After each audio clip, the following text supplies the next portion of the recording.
ব্যক্তি এত পাপ করেছে যে শেষে মৃত্যুর সময় সে সন্তানদেরকে ডাকছে, ডেকে বলছে যে আমি যখন মারা যাব আমার লাশটাকে তোমরা কবর দিও না, যদি আল্লাহ পাক আমাকে ধরতে পারেন তাহলে খবর আছে আমার।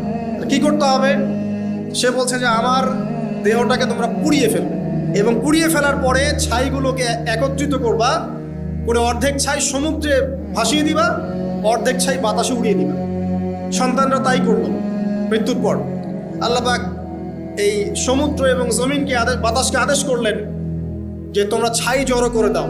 আর মানুষ আর জিন আল্লাহর কথা না শুনলেও এই প্রকৃতি আল্লাহ পাকের কথা শোনে। বিজ্ঞান বলে প্রকৃতি থেকে সব হচ্ছে। কি প্রকৃতি?